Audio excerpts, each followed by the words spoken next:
नमस्कार.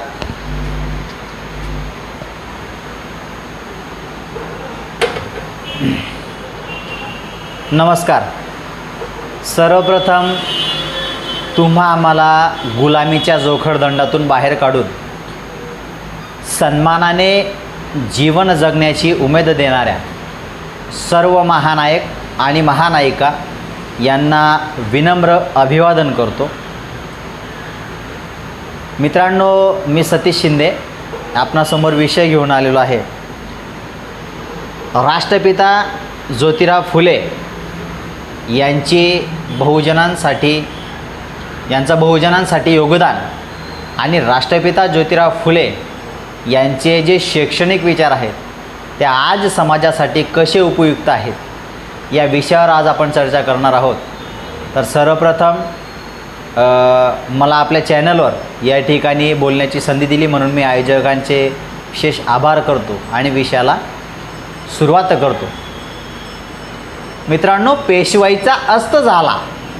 पेशवाईचा अस्त झाला आणि इंग्रजांची जी सत्ता होती ती सत्ता भारतामध्ये आपली पायमुळं रोवू लागलेली होती. ब्रिटिशांच्या या सत्तेला 1840मध्ये जवळपास मूर्त स्वरूप मिळालेलं होतं. हिंदू समाजाच्या ज्या रूढी परंपरा होत्या या परंपराच्या विरोधामध्ये अनेक सुधारकांनी आवाज उठवलेला आम्ही इतिहासात अभ्यासलेला आहे. त्याच्यामध्ये स्त्री शिक्षण असेल, विधवा विवाह असतील, पुनर्विवाह असतील, संमती वय असेल, बालविवाह असतील, याच्यासारख्या अनेक ज्वलंत विषयांवर समाजसुधारकांनी समाजाला जागृत करण्याचं जे कार्य आहे ते कार्य केलेले आम्हाला दिसून येते. आणि याच कार्याने आज महिला ज्या आम्ही सशक्त पदावर अभ्यासतो त्याला मूळ कारण हेच असावं असं मला वाटतं. 19व्या शतकामध्ये हे समाजसुधारकांनी हिंदू परंपरांच्या दृष्टिकोनातून आपली जी भूमिका होती ती भूमिका मांडत असताना आणि समाज सुधारणेचा प्रयत्न करत असताना महात्मा ज्योतिबा फुलेंनी भारताच्या या सामाजिक आंदोलनाने महाराष्ट्राला एक नवी जी दिशा आहे ती दिशा दिलेली आम्हाला दिसून येते. मित्रांनो, त्या काळी वर्णव्यवस्था आणि जाती व्यवस्था या दोन शोषण व्यवस्था असून जोपर्यंत या पूर्णपणे नामशेष होत नाहीत तोपर्यंत एक समाजाची निर्मिती असंभव आहे अशी आपली रोखठोक भूमिका आहे. असे जे विचार होते, अशी जी भूमिका होती ती भूमिका पहिली मांडणारे व्यक्ती होते ते म्हणजे राष्ट्रपिता ज्योतिबा फुले. पहिले भारतीय म्हणून त्यांनी आणि म्हणूनच जाती व्यवस्था निर्मूलनाची कल्पना जी होती ती आंदोलनाचे प्रणेते करणारे पहिले व्यक्ती म्हणजे राष्ट्रपिता ज्योतिराव फुले ठरले. कामगार स्त्रियांचा प्रश्न असेल, अस्पृश्य समाजाच्या अनेक शतकांपासून होत असलेल्या शोषणाच्या समस्या असतील, यालाच लागून सामाजिक गुलामगिरी असेल, या गुलामगिरीच्या पायी अनेक बहुजनांचं नुकसान त्या ठिकाणी झालेलं आम्ही अभ्यासून घेतो. या सर्व गोष्टींना त्यांनी कडाडून विरोध केलेला आहे. सावकारांच्या विरोधामध्ये आणि नोकरशाही विरुद्ध त्यांनी युद्ध पुकारलेलं आम्हाला दिसून येतं. वयाच्या अवघ्या 21व्या वर्षी महात्मा फुलेंनी मुलींसाठी पहिली शाळा सुरू केली. हा इतिहासाचा सर्वात मोठा त्या ठिकाणी उदाहरण आम्हाला लक्षात घ्यावं लागेल. मुलींनी आणि अस्पृश्यांनी शिक्षण घेणे म्हणजे धर्मभ्रष्ट करणे असा समज असताना राष्ट्रपिता महात्मा ज्योतिबा फुलेंनी सन 1851मध्ये मुलींसाठी पहिली शाळा उघडली. ही शाळा म्हणजे सुमारे 5000 वर्षाचा जो इतिहास आहे या 5000 वर्षाच्या इतिहासामध्ये पहिली मुलींची शाळा उघडणारे राष्ट्रपिता ज्योतिराव फुले हे पहिले व्यक्ती होते. त्यानंतर लगोलग राष्ट्रपिता ज्योतिराव फुले यांनी अस्पृश्यांसाठी शाळा सुरू केल्या. पुण्यामध्ये ज्योतिबांनी अस्पृश्य ज्या स्त्रिया भगिनी होत्या या भगिनींकरता सहा शाळा सुरू केल्या, त्या चालवल्या आणि त्यांच्या या प्रयत्नांना सनातनी लोकांकडून फार विरोध झाला, फार विरोध होऊ लागला. पण महात्मा ज्योतिराव फुलेंनी आपल्या प्रयत्नांना कधीही सोडले नाही अथवा आपल्या यशस्वी प्रयत्नांना कधी थांबा देखील दिला नाही. हा इतिहास आहे आणि या इतिहासावर आम्ही आज पाऊल ठेवलं गेलं पाहिजे. आपल्या अंगणातील विहीर राष्ट्रपिता ज्योतिराव फुलेंनी अस्पृश्यांसाठी खुली केली, त्यांना पाणी भरू दिले, बालविवाहाच्या प्रथेला प्रखर असा विरोध केला, विधवा विवाहाचे समर्थन केले. अशा अनेक ज्या परंपरा होत्या, या परंपरांना त्यांनी प्राधान्य देऊन सुरुवात केली आणि विज्ञानवादाचे जे पाऊल होते ते पाऊल पुढे पुढे टाकायला या ठिकाणी एकसंघरित्या बहुजनांना संघटित करण्याचं काम केलं. याच पावलावर पाऊल ठेवून राष्ट्रपिता ज्योतिराव फुलेंनी ब्राह्मणांचे कसब असेल, गुलामगिरी, संसार, शेतकऱ्यांचा आसूड, शिवाजीराजेंचा पोवाडा असेल, सार्वजनिक सत्यधर्म ही पुस्तिका असेल, असे अनेक प्रसिद्ध असे ग्रंथ राष्ट्रपिता ज्योतिराव फुले यांनी लिहिले. ज्योतिबा फुलेंनी शोषण व्यवस्थेविरुद्ध आणि जाती व्यवस्थेविरुद्ध एक युद्ध पुकारलेलं होतं. हे युद्ध पुकारलेले असताना देखील समाजातील समतेला त्यांनी कुठंही धक्का लागू दिलेला नाही. ही एक महत्त्वाची बाब म्हणावी लागेल. कदाचित म्हणूनच महात्मा गांधी जे होते, महात्मा गांधींनी राष्ट्रपिता ज्योतिराव फुलेंना खरा महात्मा असे म्हटले असावे. डॉक्टर बाबासाहेब आंबेडकरांनी राष्ट्रपिता ज्योतिराव फुलेंना आपले गुरु मानलेले आहे. अस्पृश्य स्त्रियांकरिता आणि श्रमिक लोकांकरिता राष्ट्रपिता ज्योतिराव फुलेंनी आयुष्यभर जेवढे प्रयत्न करता येतील तेवढे प्रयत्न केलेले आम्हाला इतिहासामध्ये दिसून येतात. मित्रांनो, सामाजिक परिवर्तन जे आहे हे परिवर्तन ब्राह्मणांच्या विरुद्ध आंदोलन, बहुजन समाजाला आत्मसन्मान देण्याकरिता, शेतकऱ्यांच्या अधिकाराकरिता अशा अनेक आंदोलनांची त्या ठिकाणी जी सुरुवात होती ती सुरुवात राष्ट्रपिता महात्मा ज्योतिबा फुले यांनीच सुरू केलेली आहे आणि खडे चळवळीचे प्रणेते म्हणून ते आपल्याला समोर आले. मित्रांनो, सत्यशोधक समाज भारतीय सामाजिक क्रांतीकरिता प्रयत्न करणारी एक अग्रणी संस्था ही सत्यशोधक संस्था ठरून आलेली आहे. ज्योतिबांनी लोकमान्य टिळक असतील, गोपाळ गणेश आगरकर असतील, न्यायमूर्ती रानडे असतील, दयानंद सरस्वती असतील, यांच्या समवेत देशामध्ये राजकारण जे आहे या राजकारणाला आणि समाजकारणाला पुढे घेऊन आणि पुढे त्याला दिशा घेऊन जाण्याकरिता एक प्रयत्न केलेत. परंतु जेव्हा त्यांना या मंडळांची जी भूमिका आहे, या मंडळींची ती जी भूमिका आहे ती भूमिका अस्पृश्यांना न्याय देणारी वाटली नाही, म्हणून तेव्हा त्यांनी त्यांच्यावर टीका देखील केलेली आहे. ती आपण अभ्यासू शकता. त्यांनी अशीच भूमिका ब्रिटिश सरकार जे आहे हे सरकारच्या विरुद्धात राष्ट्रीय सभा आणि काँग्रेस विरोधामधील देखील केलेली आपल्याला दिसून आहे. हा इतिहास आहे. राष्ट्रपिता ज्योतिराव फुले यांचे जे क्रांतिकारी विचार आहेत हे क्रांतिकारी विचार आम्हाला आजच्या 21व्या शतकामध्ये देखील उपयोगी पडताना दिसून येतात, जे आम्ही चळवळीच्या माध्यमातून समोर मांडत असतो. मित्रांनो, हेच अभ्यासत असताना आम्हाला राष्ट्रपिता ज्योतिराव फुले यांचे शिक्षणविषयक जे विचार आहेत ते विचार देखील आम्हाला अभ्यास करून घेणं महत्त्वाचं वाटतं.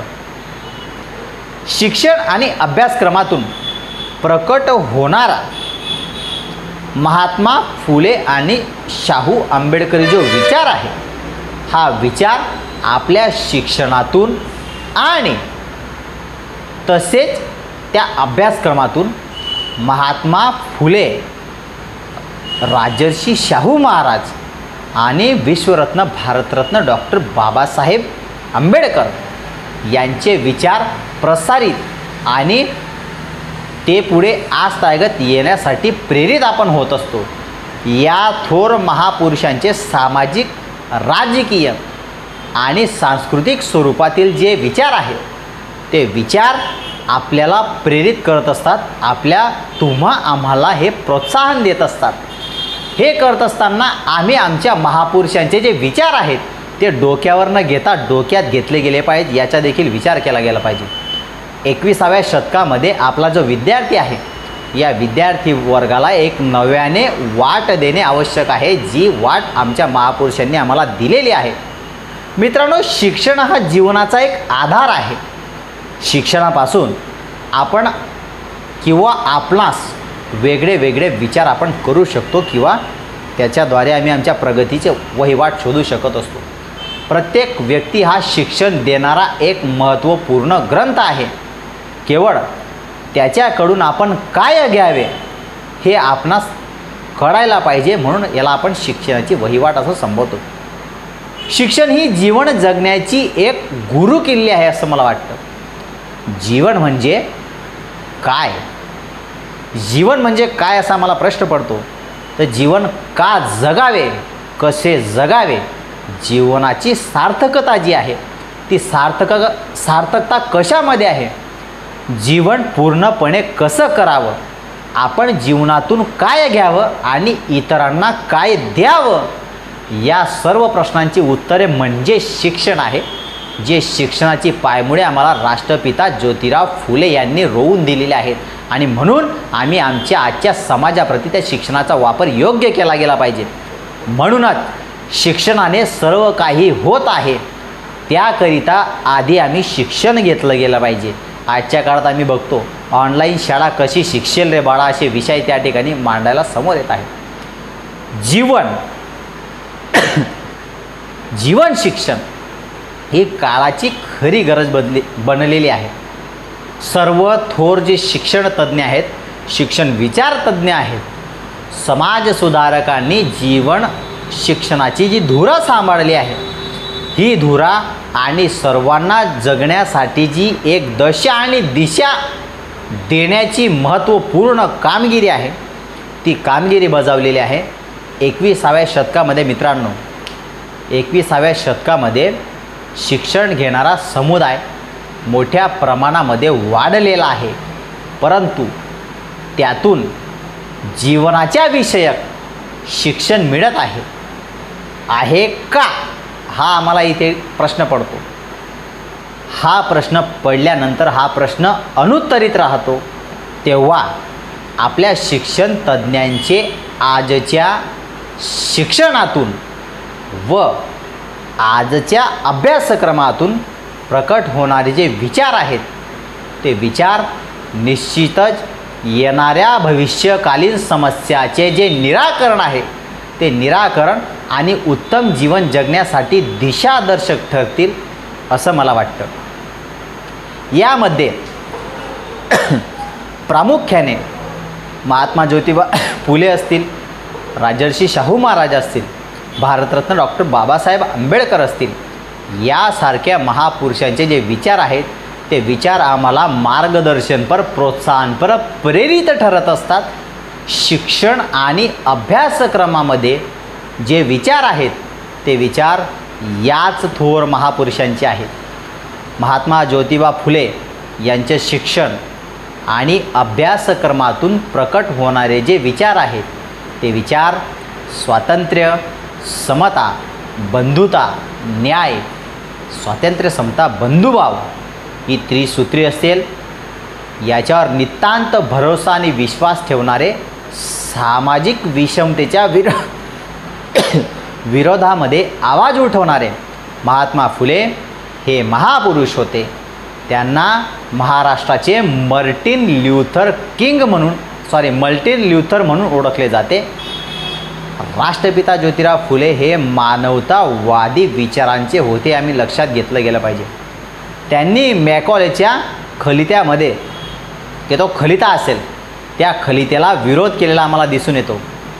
शिक्षण हे वरच्या वर्गापासून तर खालच्या वर्गापर्यंत पाझरत आलेले पाहिजे असे राष्ट्रपिता ज्योतिराव फुलेंचा विचार जो होता त्या विचाराला विरोध होता.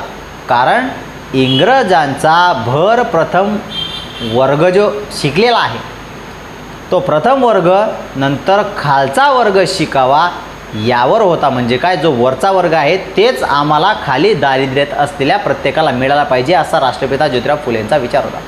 मग प्रथम खालच्या वर्गातील लोकांना शिक्षण देऊन नंतर वरच्या वर्गाच्या लोकांना शिक्षण द्यावे, आधी कळस आणि मग पाया असे न होता आधी पाया आणि मग कळस अशा पद्धतीने जी शिक्षण प्रणाली आहे, ही शिक्षण प्रणाली असण्यावर महात्मा ज्योतिराव फुले यांचा आग्रह होता. किती विज्ञानवादी विचार. प्रथम उपेक्षितांना शिक्षण, नंतर अपेक्षितांना शिक्षण, हे सूत्र अंमलात आणावे याच्यावर महात्मा ज्योतिबा फुले यांनी भर दिलेला आम्हाला दिसून येतो.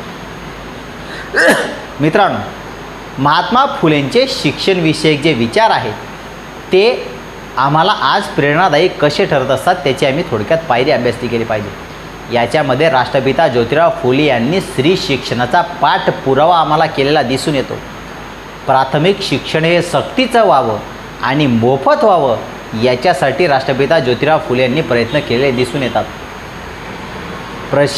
प्रशिक्षित शिक्षकाची तरतूद करून आम्हाला शिक्षणासाठी परावृत्त करणे, प्रवाहात आणणे याच्यासाठी राष्ट्रपिता ज्योतिराव फुलेंचे प्रयत्न होते.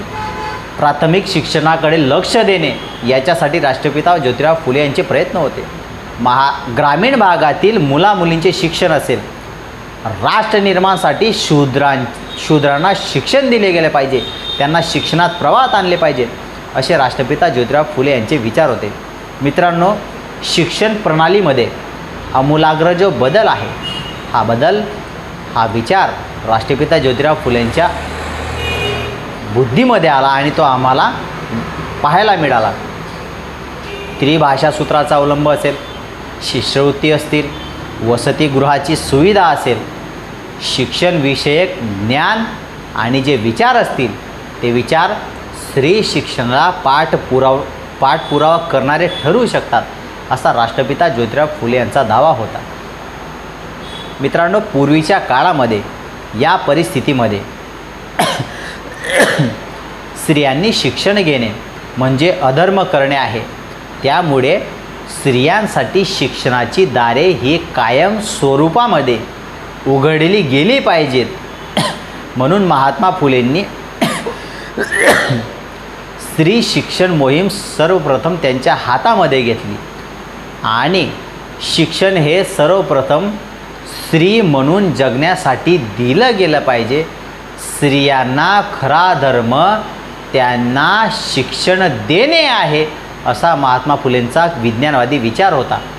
स्त्रियांच्या मानसिकतेसाठी आणि सक्षम स्त्री घडण्यासाठी शिक्षणाशिवाय पर्याय नाही हे ओळखून महात्मा फुलेंनी आपल्या पत्नीला म्हणजेच माँसाहेब सावित्रीबाई फुलेंना शिक्षण दिले आणि सावित्रीबाई फुले ह्या त्या काळी आद्य शिक्षिका म्हणून ओळखल्या गेल्या, त्या आजतागत ओळखल्या जातात. माईंनी त्या कार्याला सुरुवात केली. स्त्री शिक्षण मोहिमेमध्ये सुरुवात करत असताना पहिली स्त्री शिक्षिका निर्माण करणे हे देखील क्रांतिकारी पाऊल आहे. प्राथमिक शिक्षण सक्तीचं आणि मोफत व्हावं. प्राथमिक शिक्षण हा प्रत्येक बालकाचा हक्क आहे आणि त्याच्यामुळे हे शिक्षण मिळणं आवश्यक आहे. तसेच महात्मा फुलेंनी प्राथमिक शिक्षण जे आहे ते शिक्षण आहे ते सक्तीचं आणि मोफत करायला पाहिजे या विचारांचा पुरस्कार केला. हा पुरस्कार करणारे भारतीय ते प्रथम नागरिक होते असं म्हणलं गेलं तरी ते वावगं ठरणार नाही. ही मागणी जी आहे ही मागणी राष्ट्रपिता ज्योतिराव फुलेंनी 19 ऑक्टोबर 1882 हंटर शिक्षण आयोग होता. मित्रांनो, या हंटर शिक्षण आयोगापुढे एका शिक्षणावर आर्थिक भर देईल आणि नीतीच्या आणि सद्वर्तन जे आहे त्या वर्तनाच्या दृष्टीने कितीतरी चांगले लोक शिकून तयार होताना आम्हाला दिसतील, याच्यामध्ये मुळीच अडचण येणार नाही. या विचारातून प्राथमिक शिक्षण हे सक्तीचं केलं जावं, प्राथमिक शिक्षण हे मोफत केलं जावं. प्राथमिक शिक्षकांची तरतूद आहे ती तरतूद केली जावी असे विचार मांडले.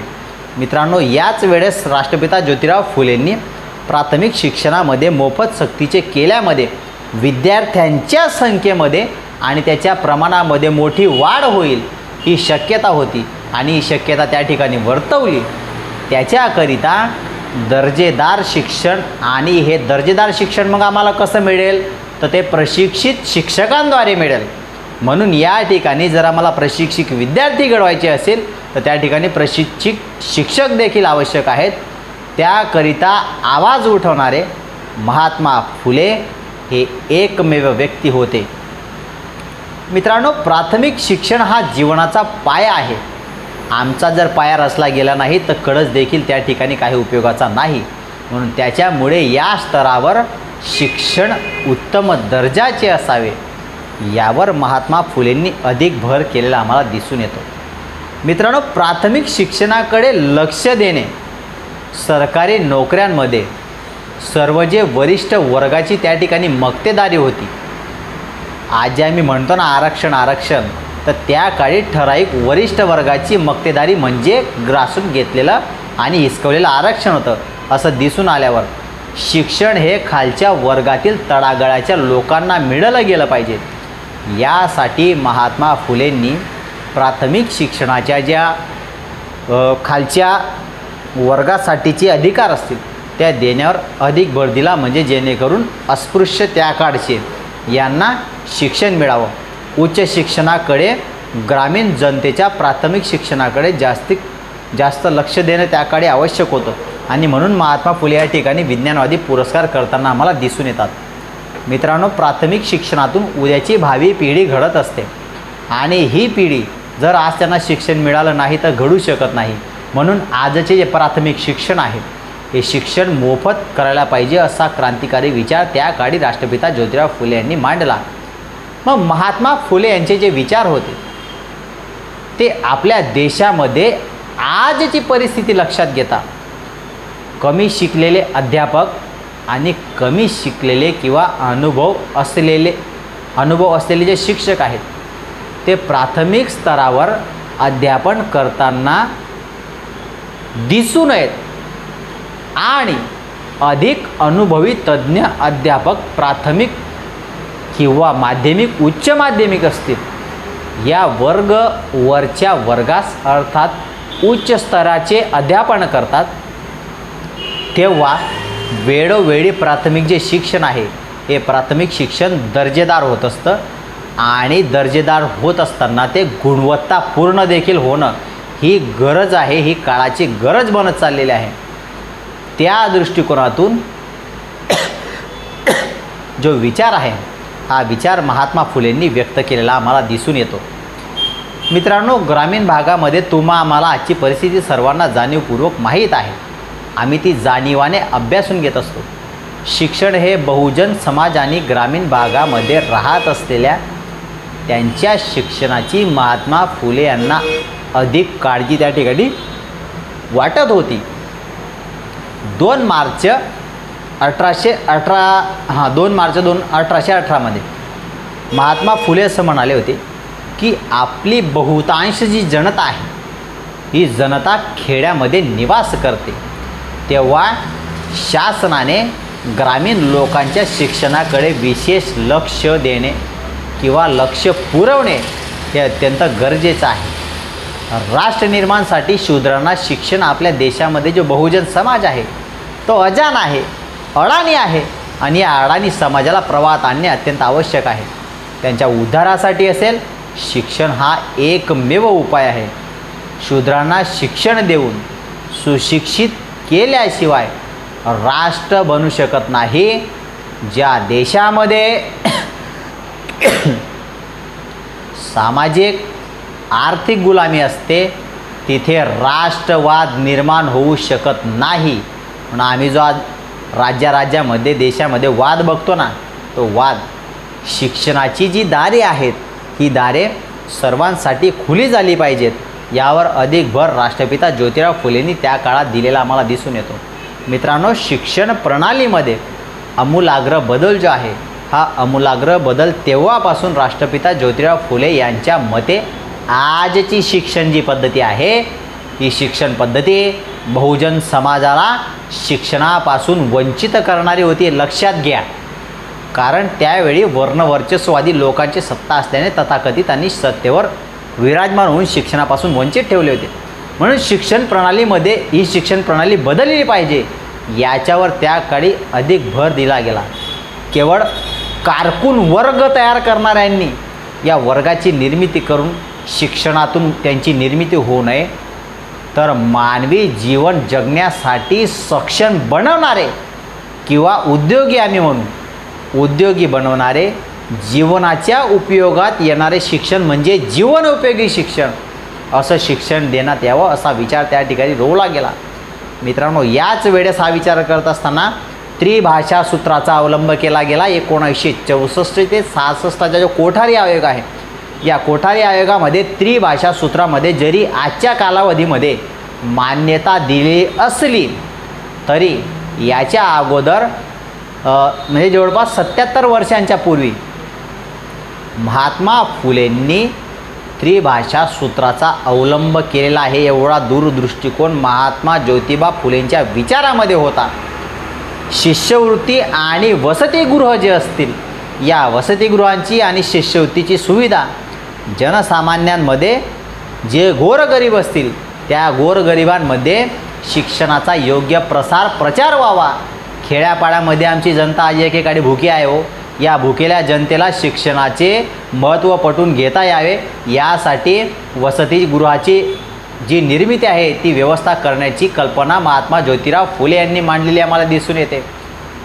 गरीब विद्यार्थी असतील, होतकरी मुलं असतील त्यांना शिष्यवृत्ती देऊन प्रोत्साहित करण्याचं काम आणि वसतिगृहामध्ये राहून त्या ठिकाणी त्यांना प्रज्वलित करण्याचं काम राष्ट्रपिता ज्योतिराव फुलेंनी क्रांतिकारी विचारातून मांडलेलं आम्हाला दिसून येतं. शिक्षण विषयक ज्ञान आणि विचार शिक्षण हा तिसरा डोळा मानला जातो. मित्रांनो, आपले जे शिक्षण आहे माणसाला 2 डोळे असतात पण शिक्षण हा आपला तिसरा डोळा आहे आणि याच्यामुळेच महात्मा फुले यांनी शिक्षणावर अधिक प्रकाश टाकलेला आहे. हे आम्ही लक्षात घेतलं पाहिजे.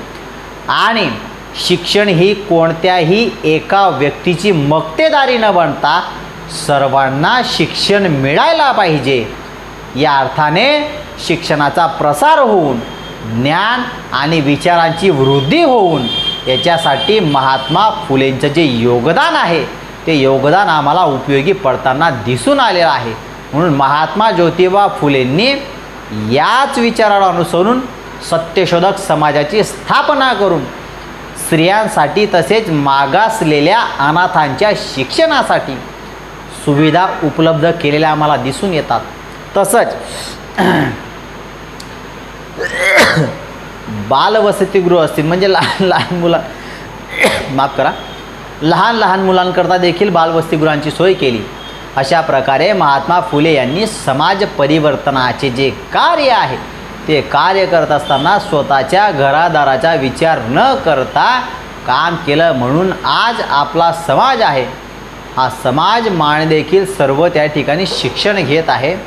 अशा शिक्षण तज्ज्ञाला शिक्षण महर्षींच्या कार्याला कोटी कोटी वंदन करणं आम्ही आमचं आद्य कर्तव्य समजलं पाहिजे.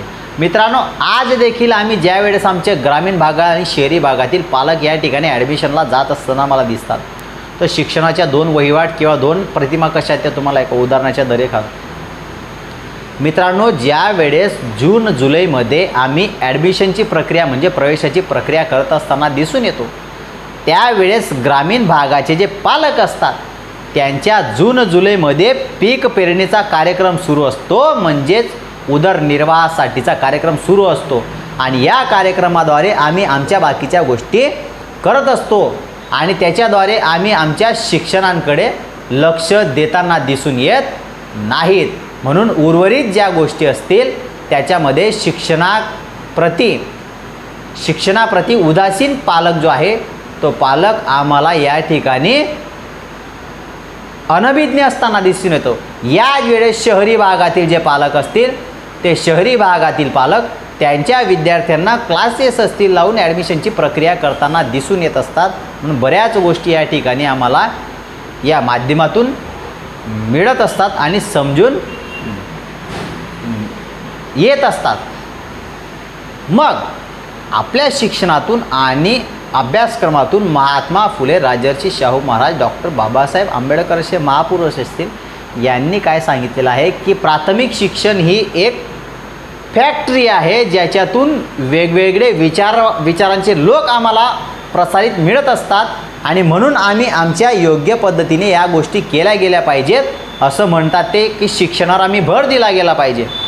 या अभ्यासक्रमातून महापुरुषांचे विचार घेऊन आम्ही हे विचार आत्मसात करणे आवश्यक असते. ते तुम्हाला पुढील उदाहरणामध्ये मी एक्सप्लेन करणार आहे, सविस्तर सांगणार आहे. मित्रांनो, आमच्या थोर महापुरुषांचे सामाजिक विचार असतील, राजकीय विचार असतील किंवा सांस्कृतिक स्वरूपामध्ये जे विचार असतील, हे विचार आम्हाला प्रेरित करत असतात, प्रोत्साहित करत असतात. आम्ही या गोष्टीकडे लक्ष दिलं गेलं पाहिजे. या विचारांचा आम्ही कुठंतरी अभ्यास केला गेला पाहिजे. मित्रांनो, ज्या वेळेस एखादा पालक विद्यार्थ्याचं प्रवेश प्रक्रिया घ्यायला जात असतील त्यावेळेस प्रवेश प्रक्रियाला घेत असताना त्याची आर्थिक कुवत आजच्या 21व्या शतकामध्ये आम्हाला ढासळलेली दिसत आहे. कोरोना काळामध्ये तर हे आम्हाला सांगण्याची गरज नाही. म्हणून मित्रांनो, लक्षात घ्या, शिक्षण हा आमच्या जीवनाचा आमूलाग्र एक आधार आहे. शिक्षणापासून आपणास कोणीही वेगळे करू शकत नाही. प्रत्येक व्यक्ती हा प्रत्येक व्यक्ती जो असेल हा शिक्षण देणारा आणि घेणारा महत्त्वपूर्ण घटक आहे, जे विचारांना मी आत्मसात करत असतो. केवळ त्याच्या एका भागातून आपण शिक्षण कसं घेतलं गेलं पाहिजे याची जाणीव आम्हाला अंतरात्म्याला झाली पाहिजे. शिक्षण ही जगण्याची गुरुकिल्ली आहे असं मी अभ्यासतो आणि हे अभ्यास असताना गुरुकिल्ली तिला कशी सादर करावी याचा देखील आम्ही विचार केला गेला पाहिजे. मित्रांनो, 21व्या शतकामध्ये 2 वर्षापासूनचा कोरोनाचा कालावधी आम्ही अभ्यासला. हा कालावधी अभ्यासत असताना आज ज्या पालकांना किंवा गृहांना, कुटुंबाला 2 वर्ष घरामध्ये राहावं लागलं त्यांना त्यांच्या मुलासाठी आम्ही अभ्यासू शकतो की प्रत्यक्ष अभ्यासासाठी मोबाईल घ्यावे लागले आणि मोबाईलसाठी कित्येक मुलांनी या ठिकाणी आत्महत्या आम्हाला केलेल्या दिसून आल्या. मग आम्हाला महापुरुषांनी हेच विचार दिले का? जर आमच्या युवक वर्गाने आणि बालमित्रांनी जे 10वीपासून पुढे शिक्षण घेत आहेत यांनी त्यांच्या बुद्धीचा विकास करण्यासाठी महापुरुषांची पुस्तके वाचून आचरणात आणून पुढे आम्हाला ते कसे उपयोगी ठरतील याच्याकडे लक्ष दिलं केलं पाहिजे. मित्रांनो, तुम्हाला मगाशी मी उदाहरण सांगितलं की ग्रामीण भागामध्ये, शहरी भागामध्ये ज्या वेळेस पालक ॲडमिशनसाठी किंवा प्रवेश प्रक्रियेसाठी जात असतो त्यावेळेस माझ्या देशामध्ये 2 भारत घडत आहेत किंवा घडलेले आहेत. याचं उदाहरण तुम्हाला सांगतो. ज्या वेळेस ग्रामीण भागातील कुटुंब असेल, मे जूनपासून त्यांची शेतीची लागवड सुरू होते, त्याच वेळेस शहरी भागातील पालक असतील ते पालक त्यांच्या विद्यार्थ्यांना क्लासेस लावणे किंवा शिक्षण प्रवाहामध्ये आणण्याचा प्रक्रिया करत असतील. ग्रामीण भागामध्ये शिक्षणाचा योग्य वहिवाट किंवा प्रचार प्रसार न झाल्यामुळे पालक त्यांना सोबत कामाला घेऊन जात असतात. याच उलट आम्ही शहरी भागामध्ये ॲडमिशनसाठी किंवा त्या मुलाच्या पाल्याच्या प्रगतीसाठी झटणारे पालक अभ्यासत असतो. म्हणून महात्मा फुलेंनी त्या काळी क्रांतिकारी जो विचार मांडला की अगोदर पाया आणि मग कळस, ते आम्ही आज लक्षात घेतलं पाहिजे. राष्ट्रपिता ज्योतिराव फुले यांचे क्रांतिकारी विचार आम्ही आज जनसामान्यांना रूढ करत असताना जे शिक्षण आज आम्ही CBSEचे माध्यम असतील, इंग्रजी माध्यमाचे शाळा असतील किंवा मराठी माध्यमाच्या शाळा असतील, जोपर्यंत या शाळांना आम्ही एकत्रितरित्या समान शिक्षण देत नाही तोपर्यंत आमचा भारत एक समान किंवा साम्यवादी आहे किंवा शिक्षण प्रणाली ही सारखी आहे असं म्हणता येणार नाही असं मला वाटतं. का? आम्ही इतिहासात अभ्यासलेला आहे, गरीब अधिक गरीब, श्रीमंत अधिक श्रीमंत ही दरी तेव्हा कायम होती. आता पण प्रक्रिया सारखी, प्रकार वेगळा, गरीब अधिक गरीब, श्रीमंत अधिक श्रीमंत. कशा पद्धतीने आज आम्ही इंग्लिश मिडियमच्या फॅडमध्ये एवढे गुंतलेले आहोत, इंग्लिश मिडियमच्या शिक्षण वहिवाटामध्ये आम्ही एवढे गुंतलेले आहोत की आज आम्हाला जिल्हा परिषदेच्या मराठी शाळा टिकवणं फार अवघड झालेलं आहे. मग हे का झालेलं आहे? आम्ही प्रत्येक शिक्षकांची त्या ठिकाणी पार्श्वभूमी अभ्यासात असताना त्यांना शिक्षणाच्या व्यतिरिक्त जर कामं लावले जात असतील तर शिक्षणाची गुणवत्ता ढासळण्याचा या ठिकाणी योग्य कार्यक्रम सुरू आहे असं मला वाटतं. आज जिल्हा परिषदेच्या शाळेमध्ये आम्ही 90पैकी 100पैकी 80-90% जे लोक किंवा जे बांधव अभ्यासतो ते सर्व ग्रामीण भागातील उदरनिर्वाह भागवण्यासाठी एक काडी सकाळपासून संध्याकाळपर्यंत शेतामध्ये असतील किंवा त्यांचे समव्यवसाय असतील त्या व्यवसायामध्ये गुरफटून त्यांचे काम करणारे लोक किंवा त्यांचे पाल्य अभ्यासतो। या उलट आम्ही दुसरी बाजूला जर दुसऱ्या माध्यमाच्या किंवा इंग्रजी माध्यमाच्या ज्या शाळा अभ्यासतो त्या शाळांमध्ये काम करून किंवा फी भरून देणारे पालक आम्ही अभ्यासतो। म्हणून पालकांचा विषय आज 21व्या शतकाकडे वळत असताना त्या पालकांनी शिक्षणाकडे दिले लक्ष आणि ग्रामीण भागातील शिक्षणाकडे पालकांचं होत असलेलं दुर्लक्ष हे आम्ही अभ्यासलं गेलं पाहिजे। आमच्या महापुरुषांनी जे विचार त्या काळी रोवले ते कुणा एका जातीसाठी नव्हे, धर्मासाठी नव्हे, ते सर्व समाजातील मुलांसाठी होते।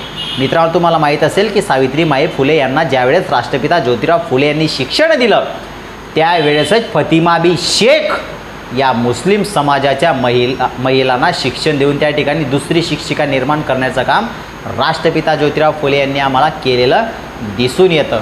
मित्रांनो, राष्ट्रपिता ज्योतिराव फुले हे सत्यशोधकी विचारांचे पायमुळं रोवणारे खरे सत्यशोधक होते। राष्ट्रपिता ज्योतिराव फुले हे निसर्गाला आणि या सृष्टी निर्माण करणाऱ्या नैसर्गिक शक्तीला निर्मिक असे म्हणतात।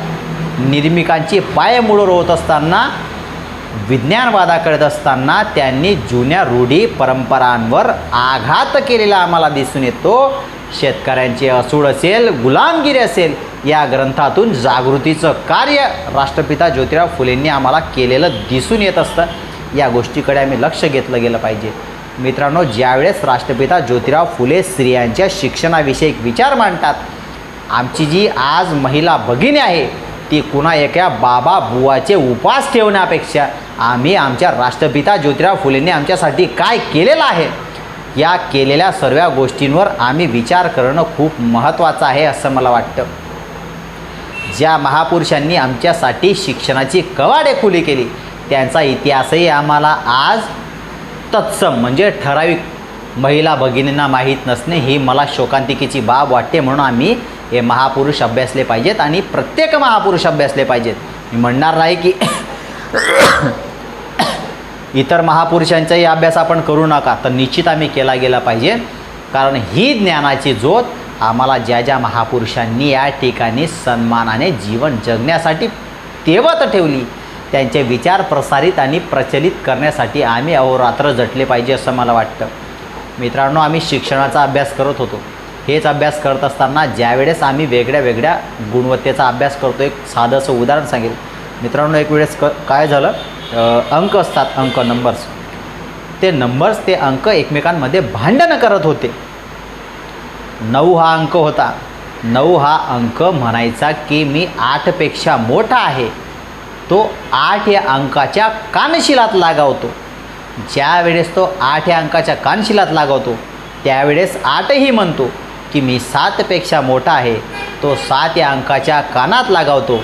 पर्यायाने 7ला राग येतो, 7 हा अंक पण म्हणतो की मी 6पेक्षा मोठा आहे, तो त्याच्या खाली असलेल्या 6ला कानाखाली लागवतो।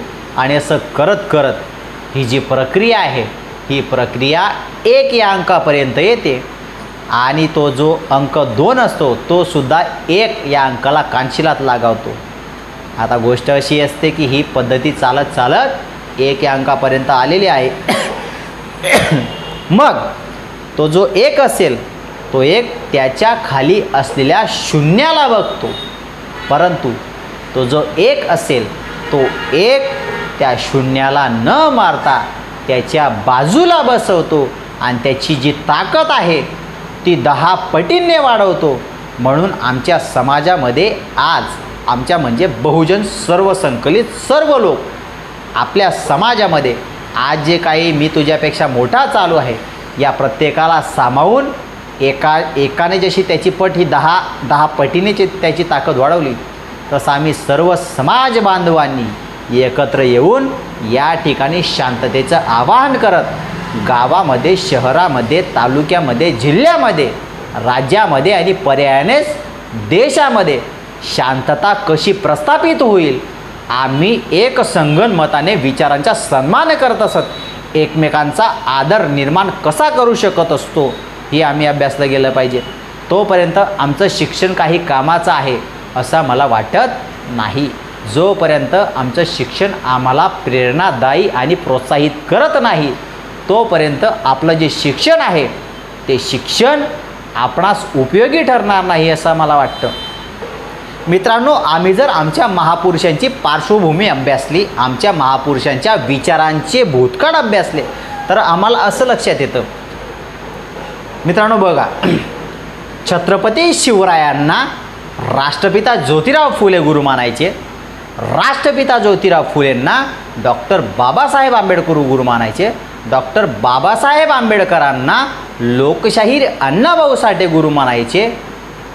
या महापुरुषांनी एकमेकांना आपले गुरु मानत असताना कधीही तो व्यक्ती किंवा ते महापुरुष माझ्या जातीचे नसून ते विचारांचे पाईक ठरून त्यांना आपलं गुरु मानलं.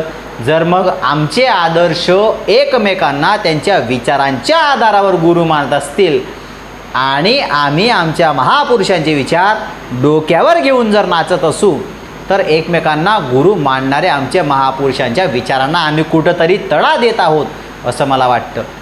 महापुरुषांनी एकमेकांना त्यांच्या विचारांवर गुरु मानले. गुरु एकलव्य असते माफी असावी. मित्रांनो, द्रोणाचार्याचं उदाहरण आम्हाला सर्वांना या ठिकाणी माहिती आहे. ज्यावेळेस एकलव्याने जंगलामध्ये द्रोणाचार्यांची मूर्त स्वरूपामध्ये त्या ठिकाणी मूर्ती स्थापन केली, वाचनाच्या आधारे तुम्हाला मी सांगत आहे.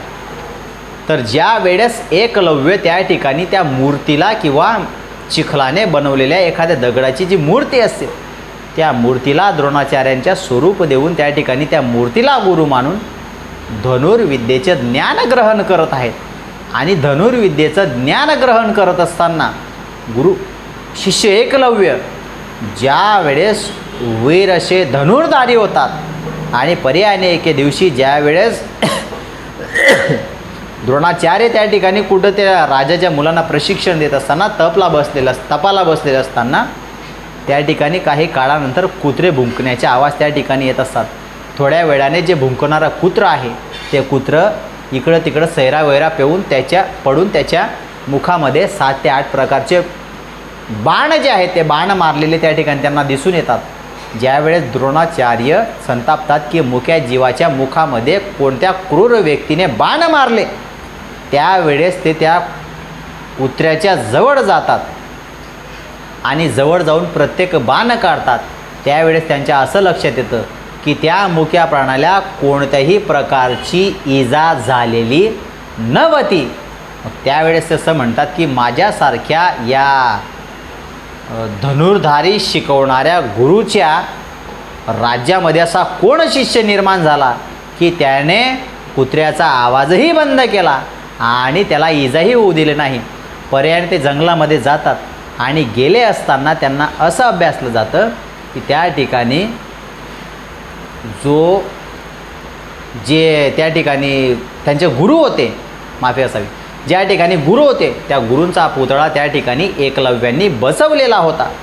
मग बघा, बसवलेला पुतळा असताना त्या ठिकाणी द्रोणाचार्य असं म्हणतात की तू माझा पुतळा बसून तू मला गुरु मानलं म्हणजेच मी तुझा गुरु आहे आणि गुरु दक्षिणा म्हणून तू मला तुझा अंगठा दे. आता ही बाब सरळ सरळ आम्हाला असं लक्षात आणते की पूर्वाश्रमीचे तथाकथित वर्णवर्चस्ववादी लोकांनी आमच्या बहुजनांच्या खालच्या पातळीपासून असणाऱ्या श्रमिकांच्या आणि मेहनती लोकांच्या ज्ञानाला खुंटी मारण्याचं काम केलेलं आहे.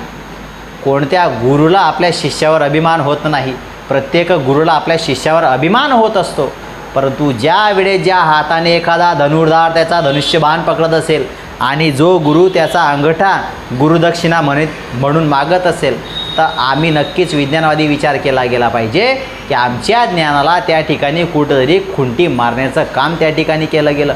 परंतु मित्रांनो, तुम्हाला पुढे जाऊन एकही सांगतो की एकलव्यांनी दोघी हातांनी असे सराव केलेले होते की ते दोघी हातांनी बाण चालू शकत होते, पण प्रामाणिक एकलव्याने गुरु मानले असताना त्या ठिकाणी त्यांची जी दक्षिणा आहे तो अंगठा त्यांना देऊन दिला.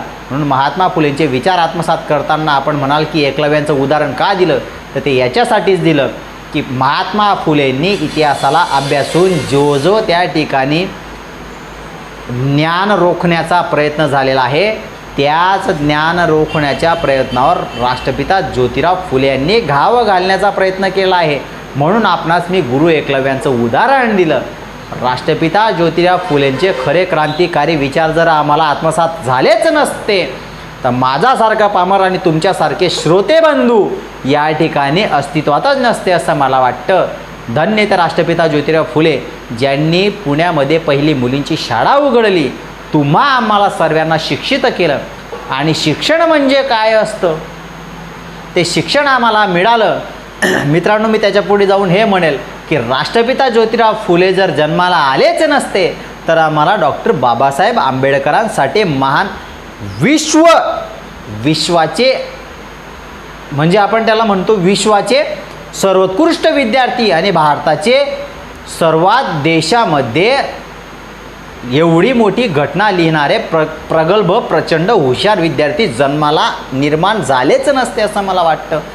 राष्ट्रपिता ज्योतिराव फुलेंनी शिक्षणाची वहिवाट सुरू केल्यानंतर भारतरत्न डॉक्टर बाबासाहेब आंबेडकरांसारखे विद्यार्थी त्या ठिकाणी घडतात आणि या भारताचा सर्वोच्च संविधान लिहितात, जे संविधान असंख्य देशामध्ये जगामध्ये प्रथम आहे असं संविधान राज्यघटना लिखित निर्माण करतात. ही देखील आमच्यासाठी अभिमानाची बाब आहे. मित्रांनो, डॉक्टर बाबासाहेब आंबेडकर असं म्हणतात की शिक्षण हे वाघिणीचं दूध आहे आणि हे जो पितो तो गुरगुरल्याशिवाय राहत नाही. हे शिक्षणाचं दूध आम्हाला राष्ट्रपिता ज्योतिराव फुलेंनी पाजलं. राष्ट्रपिता ज्योतिराव फुलेंचे विचार आम्हाला आमच्या महापुरुषांचे विचार हे प्रेरणादायी होत गेले. आम्ही दूध पीत गेलो आणि गुरगुरायला लागलो. परंतु गोष्ट अशी झाली की आमच्या दुधामध्ये भेसळ व्हायला लागली. दूध म्हणजे आमचे शिक्षणामध्ये भेसळ व्हायला लागली आणि पर्यायाने आमचे वाघाचे बछडे गुरगुरायला न लागता त्यांचा आवाज दाबला गेला. म्हणून मी तुम्हाला पहिलेच अगोदर उदाहरण दिलं की आमच्या ग्रामीण भागामध्ये ज्या शिक्षणाला आज प्रोत्साहित करण्याची नितांत आवश्यकता आहे, आजच्या तरुण बांधवांनी विनंती करेल माफी असावी, आजच्या तरुण बांधवांना मी विनंती करेल की शिक्षणाची योग्य दिशा ठरवण्यासाठी आपण जागृत राहून माझ्या बंधूला किंवा माझ्या लहान जो मित्र असेल, मी शाळेत जाणाऱ्या विद्यार्थ्यांबद्दल आपणास सांगत आहे, त्या मुलाला त्या विद्यार्थ्याला प्रोत्साहित करा आणि त्याच्या शिक्षणाबाबत त्याच्या पालकांना किमान जागृत तरी करा. ज्या वेळेस आम्ही जागृततेची दिशा दशा एकमेकांना ठरवून पुढे प्रज्वलित करण्यासाठी एकमेकांच्या सहकार्याने हातात हात घेऊन पुढे जात असू, त्या जाण्याच्या वाटेतून आम्ही एक संघ भारत, एक संघ राज्य, एक संघ जिल्हा, गाव निर्माण करण्यासाठी खरे प्रेरणास्रोत ठरू असं मला वाटतं. मित्रांनो, आम्ही बघतो की महापुरुषांच्या विचारांची राख रांगोळी करणारे देखील आज आम्हाला उपलब्धतेनुसार त्या ठिकाणी दिसतात, विरोध करणारे दिसतात. आणि या विरोध करणाऱ्यांना चपराक म्हणून आपण आपलं कार्य योग्य पद्धतीनं केलं गेलं पाहिजे असं मला वाटतं. महापुरुषांच्या कार्याला दिली जाणारी योग्य दिशा ही खरी महापुरुषांच्या विचारांना आणि त्यांच्या कार्याला आदरांजली ठरेल असाला मला वाटतं. केवळ आपण अभ्यासतो की छत्रपती शिवराय जन्मावे ते दुसऱ्याच्या घरात, परंतु आम्ही स्वतः त्या महापुरुषांचे विचार स्वतः आत्मसात करून आपल्या घरापासून निर्मिताची प्रक्रिया केली पाहिजे असं मला वाटतं.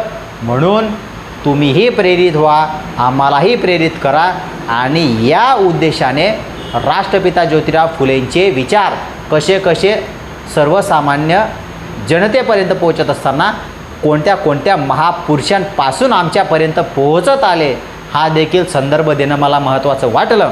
म्हणून आपल्या चॅनलने मला या ठिकाणी बोलण्याची संधी दिली. आपला मी ऋणी आहे आणि माझ्या बोलण्यातून आपले काही मत त्या ठिकाणी वेगळे असतील तो या पामराचे दोष समजावे. पुढील काळामध्ये येणाऱ्या काळामध्ये नक्कीच मी अनेक महापुरुषांचे जे विचार असतील ते विचार आपणापर्यंत पोहोचवण्याचं काम करेल, कार्य करेल.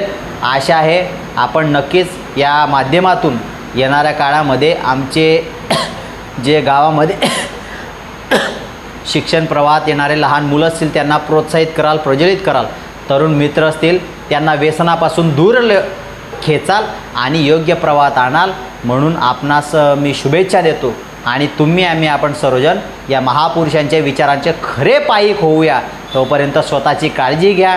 गावामध्ये शहरामध्ये आपण ज्या ठिकाणी राहत असाल त्या ठिकाणी एकोपा निर्माण करण्याचा प्रयत्न करा, शांतता निर्माण करण्याचा प्रयत्न करा, अन्यायाविरुद्ध आवाज उठवा. स्वतःची काळजी घ्या. धन्यवाद.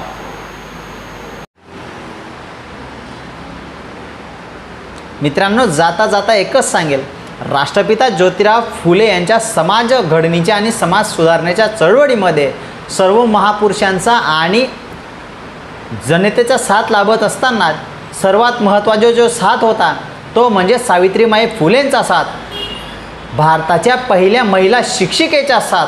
हा जो साथ होता, हा साथ जोपर्यंत सावित्रीमाई फुलेंना दिला तो आमच्यासाठी एक प्रेरणादायी नक्कीच ठरलेला आहे. सावित्रीबाई फुले यांनी शैक्षणिक कार्यातच नव्हे तर शैक्षणिक प्रवाहामध्ये आणि सामाजिक प्रवाहामध्ये आमूलाग्र बदल केलेला आम्हाला दिसून येतो. हा बदल करत असताना त्या ठिकाणी प्रत्येक चळवळीमध्ये कार्य करत असताना सावित्रीमाई फुले यांनी हिरिहिरीने पुढाकार घेतला. आणि हा पुढाकार घेत असताना केशवपनसारख्या प्रथा असतील, बालविवाहासारख्या प्रथा असतील, विधवा विवाह असतील, या विवाहांना थारावारा न देण्याचं काम आणि महिलांना प्रबळ इच्छेने पुन्हा विज्ञान युगामध्ये करण्याचं काम सावित्रीमाई फुलेंनी केलेलं आपल्याला दिसून येतं. याच्यामध्ये सिंहाचा वाटा सावित्रीमाई फुलेंनी बजावलेला आम्हाला दिसून येतो. मित्रांनो, त्या काळी बालहत्येसारख्या ज्या प्रथा होत्या त्यांना प्रतिबंध करण्यासाठी गृह स्थापन केल्यावर सावित्रीमाई फुलेंनी स्वतःच्या मुलाप्रमाणे सर्व त्या ठिकाणी जे मुलं असतील, बालक असतील, त्या ठिकाणी त्यांची सेवा केली. आणि स्वतःला बोचणारे हीनपणाचे जे दुःख होते ते पडून लावण्यासाठी त्यांनी यशवंत नावाचा जो मुलगा होता त्या मुलाला दत्तक देखील घेतलं. त्यांच्या या मानवतावादी कार्याबद्दल सुधारक लोकांनी त्यांचा म्हणजे सावित्रीमाई फुले आणि राष्ट्रपिता ज्योतिराव फुले यांचं भरभरून कौतुक केलं.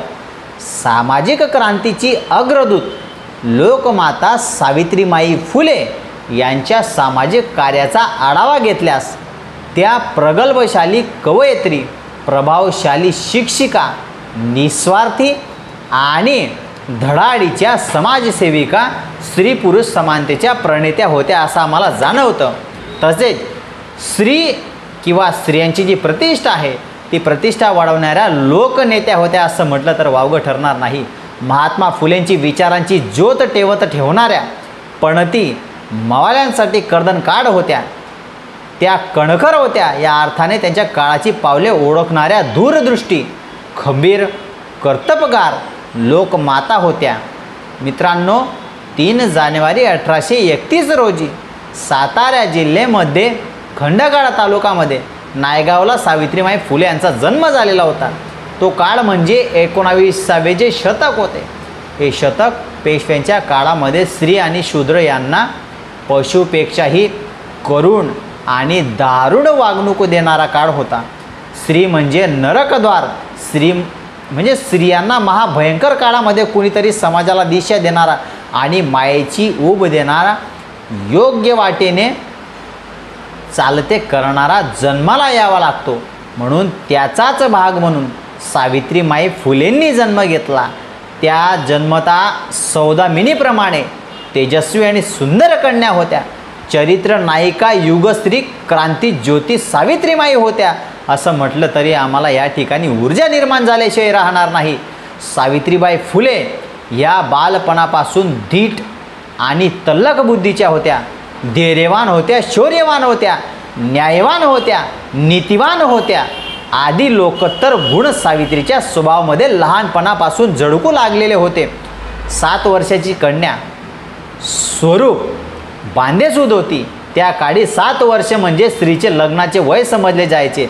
हा विचार करून खंडोजी पाटलांनी ज्योतिबांशी सावित्रीबाई फुलेंचा विवाह केला आणि 1840मध्ये मोठ्या थाटामाटामध्ये ज्योतिबांचे वय केवळ 13 वर्षे होते. मित्रांनो, या 13 वर्षामध्ये सावित्रींचे वय त्या काळी 9 वर्ष होते आणि या दोघांचा त्या ठिकाणी बालविवाह झाला. बालपण जर आम्ही अभ्यासलं तर या बालप्रमाणे खेळण्या बागडण्याच्या वयामध्ये राष्ट्रपिता ज्योतिराव फुलेंचा आणि सावित्रीबाई फुलेंचा विवाह झाला. सावित्रीबाई फुले या चुणचुणीत आणि धाडसी स्वभावाच्या होत्या. गोरगरिबांची सेवा करणे हे सावित्रीबाई फुलेंना अगदी लहानपणापासून अतिशय तळमळ होती आणि आवडत असायचे. समाजसेवेसाठी त्यांना गरज कशाची असते याची जाणीव देखील सावित्रीबाई फुलेंना होती. लगेचच त्यांना त्यांच्या मनामध्ये सतत शिक्षणाचा ध्यास येऊ लागलेला होता. म्हणून त्यांनी शिक्षणाचा त्या ठिकाणी शुभारंभ केला, सुरुवात केली. मिशनरी शाळेमध्ये सावित्रीबाई फुले जाऊ लागला. तेथेच त्या ठिकाणी मिशन स्कूलची परीक्षा त्यांनी उत्तीर्ण केली. त्याच्या पाठोपाठ अध्यापनाचे शिक्षण घेऊन त्या ठिकाणी अध्यापनाची कला जी आहे ती कला राष्ट्रपिता ज्योतिराव फुले यांच्याद्वारे साध्य केली. 1 जानेवारी 1848ला बुधवार पेठेमध्ये पहिली मुलींची शाळा सुरू केली. पहिल्याच दिवशी त्या ठिकाणी 6 मुली शाळेत आला. तेव्हा ज्योतिबांना किंवा ज्योतिराव फुलेंना स्वतः त्यांना शिकवत असायचे. पण समाजातील कू त्यांच्या कानावर यायला लागली, कारण की तथाकथितांनी त्यांना विरोध करायला सुरुवात केली. सावित्रींना सहाय्यक शिक्षिका म्हणून काम करण्यासाठी राष्ट्रपिता ज्योतिराव फुलेंनी प्रेरित केलं. त्या महाराष्ट्राच्या पहिल्या शिक्षिका होत्या. विद्यादान हे आपले जीवन कार्य समजून त्यांनी शिक्षण प्रसारामध्ये अधिकाधिक रममाण झाल्या. सनातनांच्या छळाला न जुमानता अत्यंत प्रतिकूल परिस्थितीमध्ये ज्ञानदानाचे उज्ज्वल आणि यशस्वी काम करणाऱ्या त्या आदर्श शिक्षिका ठरल्या. ही आमच्यासाठी अभिमानाची बाब असावी. ही एक त्यांच्यासाठी गौरवास्पद बाब ठरली आणि आमच्यासाठीही अभिमानास्पद बाब ठरली असं म्हणलं तर वावगं ठरणार नाही. मित्रांनो, त्या काळी एका हिंदू महिलेने शिक्षिकेचे काम करणे म्हणजे अत्यंत समाजद्रोही आणि धर्मद्रोही गोष्ट समजली जायची. त्याच्यामुळे पुण्यातील सनातन्यांची तडपायाची आग ही मस्तकात गेली. परंतु कलियुग आलं आणि धर्म बुडाला अशा प्रकारची मुक्तापडे सावित्रीच्या कानावर नित्यनेम पडायची. धर्म बुडाला या पद्धतीने त्यांना हिणवलं जायचं. साध्वी महिलेने अंगीकृत कार्याची महानता जाणून त्यांच्याकडे म्हणजे दुर्लक्षही पेकलं नाही, ध्येय ढळू दिलं नाही. उलट एका गुंडाच्या गालात चांगली धडकावली. त्यांच्या या कृत्याने पुण्यातील गुंडांना चांगलीच वचक बसली होती. एवढी धाडशी आमची सावित्रीबाई फुले होती. म्हणजे ज्ञानदानाचे कार्य करत असताना विरोधकांचा त्या ठिकाणी कसा त्या ठिकाणी प्रपंच होता हे देखील आम्ही लक्षात घेतलं पाहिजे. सावित्रीबाईंनी ज्ञानदानाचे कार्य हे यशस्वीपणे पार पाडून देशापुढे एक नवा आदर्श निर्माण केला.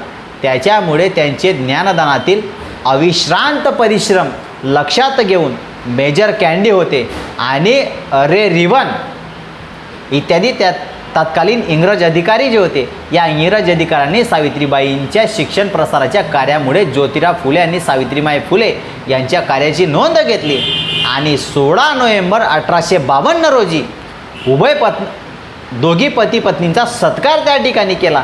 या सत्कार समारंभाला मिसेस मिचेल, डरमरे, प्राध्यापक छत्रे, बाबूराव मांडे आदी प्रकारचे मान्यवर जातीने आणि लक्षीने हजर होते.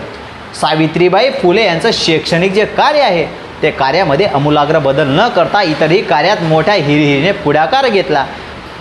बालविवाह, विधवा सतीप्रथा असतील या सर्व प्रथांना त्यांनी त्या ठिकाणी विरोध केला आणि या ठिकाणी बालकांचं स्वांतन करण्यासाठी सावित्रीबाई फुलेंनी विज्ञानवादी युग त्या ठिकाणी लावून दिलं. समाजकंटकांना न जुमानता सर्व गोष्टी त्यांनी पुढाकार नेत गेल्या आणि या गोष्टी करत असताना त्यांना भविष्यामध्ये बऱ्याच गोष्टी त्या ठिकाणी विरोध देखील पत्करावा लागला. समाजातील तथाकथित लोक त्यांना विरोध करायला लागले आणि या विरोधाला देखील शेण फेकायला लागले, दगड फेकायला लागले. परंतु तरी देखील त्यांनी त्यांच्या गोष्टी त्या ठिकाणी ढासळू दिल्या नाही. मित्रांनो, अन्न छत्रालय त्या ठिकाणी सावित्रीबाई फुलेंनी चालवलेली होती. बालकांना त्या ठिकाणी हजारो बालकांना अन्न मिळू लागलेले होते. यावरून त्यांच्या महती, हृदयाच्या दिलदारपणा आणि लोकहितवादाची तयारी लक्षात घेता दीनदुबळ्यांची सेवा हीच खरी ईश्वर सेवा आहे, अशी त्या ठिकाणी त्यांनी विचाराची पायमुळ रोवली. समाज सुधारणाची चळवळ तयार करण्यासाठी मुळात कोणी निर्माण व्हावं लागतं. आम्ही महापुरुषांच्या पावलावर पाऊल ठेवून ते आज कार्य करत असलं गेलं पाहिजे. शैक्षणिक आणि समाज सुधारणाच्या चळवळीमध्ये स्वतःला वाहून घेताना तत्कालीन सनातनी लोकांचा नक्की नामोहरण करण्याचा प्रयत्न करतील याची पूर्वकल्पना असताना त्या कधीही भयग्रस्त झाल्या नाही, त्या कधीही चिंताग्रस्त झाल्या नाही. बहुजन समाजाला प्रवाहात आणण्यासाठी त्यांनी जीवाचं रान केलं.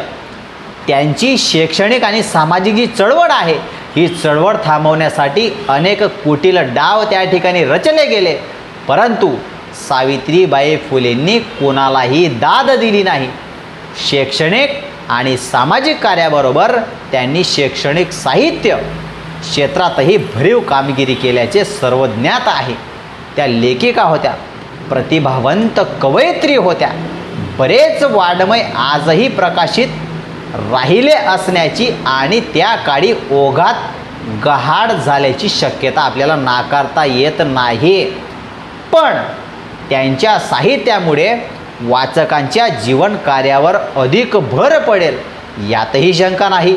म्हणून जे तुकारामांच्या अभंगाप्रमाणे जे जे दिसे ते ते नासे हे सूत्र या महान लोकमातेलाही लागू पडते.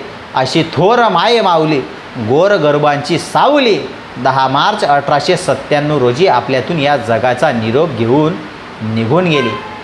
सावित्रीमाई फुले आपल्या कार्याच्या रूपाने आजही आपल्यात आहेत. अशा या महान थोर महिला भारताच्या घराघरात जन्माला येऊत.